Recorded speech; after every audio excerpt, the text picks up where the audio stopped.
अनामिका हमारे साथ जुड़ी हुई हैं। अनामिका, ये एक चिट्ठी पोस्ट की गई है सोनम वांगचुक की तरफ से, और वो इस चिट्ठी के जरिए एक बार फिर से उसी बात को दोहरा रहे हैं जो संसद मार्च की कॉल है उसको, यानी खुद की और सीजेपी के लीडर्स को संसद तक जाने की इजाजत दिए जाने की शर्त अपने अनशन को खत्म करने के लिए लगा रहे हैं।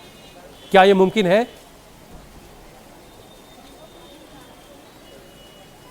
बिल्कुल हुसैन, ये बिल्कुल मुमकिन नहीं है क्योंकि धारा 163 लागू है। संसद का मॉनसून सत्र चल रहा है और यहाँ पे चेतावनी आप देखिए लगा दी गई है कि यहाँ भारतीय नागरिक संहिता धारा 143 लागू कर दी है, यानी 5 से ज्यादा अधिक व्यक्तियों को इस इलाके में खड़े होने की, जुटने की, प्रदर्शन करने की कोई इजाजत नहीं है।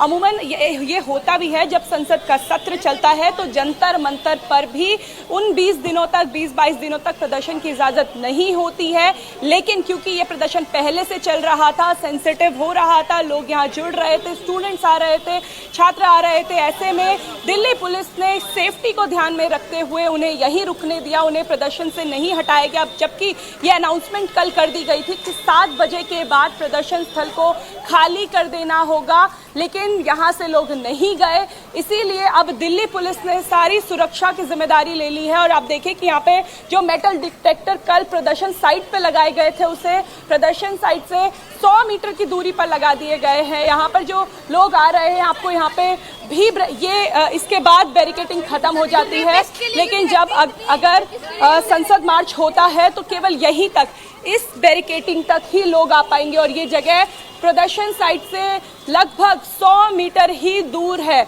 यहाँ पे आप देखिए, आपको बड़ी बड़ी बसें नजर आएंगी। अगर लोग यहाँ तक पहुँच जाते हैं और यहाँ से आगे बढ़ते हैं तो उन्हें यहाँ से डिटेन कर लिया जाएगा, इन्हीं बसों में बैठा के आगे लेके जाएगा। लेकिन पुलिस की तैयारी यहाँ तक नहीं है।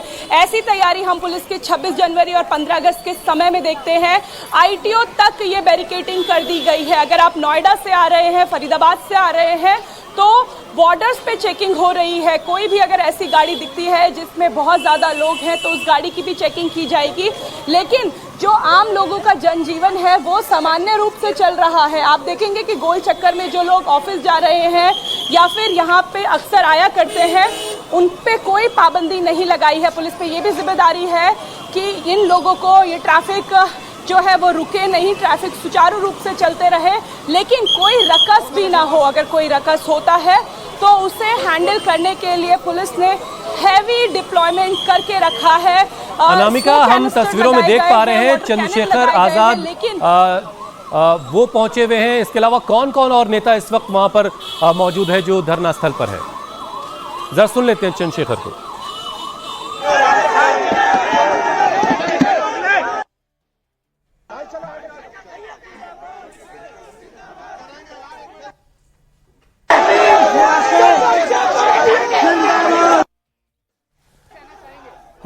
हमें एक बार से अभय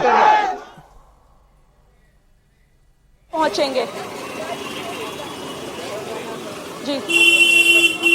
जो एक चिट्ठी पोस्ट की गई सोनम वांगचुक की तरफ से, उसके बारे में, उसकी जो शर्तें हैं उसके बारे में हमने युवा होने के नाते युवाओं का दर्द समझता हूं और आज उन युवाओं की आवाज बनने के लिए, उनके साथ खड़े होने के लिए यहाँ हूँ, क्योंकि उनके साथ अन्याय हो रहा है और सरकार सब कुछ अपनी आंखों के सामने होने दे रही है। अन्याय करने से ज्यादा अन्याय सहना दोषी होता है। मैं दोषी नहीं हूँ, मैं एक भारतीय युवा हूँ जिसको पता है कि युवाओं के लिए खड़ा होना। आज नहीं खड़े होंगे तो कब खड़े होंगे? संसद का मानसून सत्र भी शुरू हो रहा है। संसद में भी खूब लड़ाई लड़ी जाएगी। जितनी लड़ाई संसद में लड़नी है उससे ज्यादा लड़ेंगे। सोनम वांगचुक साहब ने 3 कंडीशन रखी है। क्या? कि इस हंगर स्ट्राइक को खत्म किया जा सकता है अगर कोई प्रतिनिधि मंडल उनसे मिलने जाए, कोई प्रतिनिधि सीजेपी की मांगों को मान ले या फिर कोई प्रतिनिधि मंडल यहाँ पर आए और इनकी बातों को सुने। नहीं, बात उनसे भी बात करेंगे। अभी पहले आज ये वाला कर लें, फिर उस पर भी बात करेंगे। पहले आज ये प्रोटेस्ट देख लें, कैसे लीड करना है, कैसे इसको चलाना है, कैसे लीड कर रहे हैं वो लोग। पहले इस पे काम कर लें, उसके बाद वो नेक्स्ट स्टेप है। बहुत शुक्रिया चंद्रशेखर।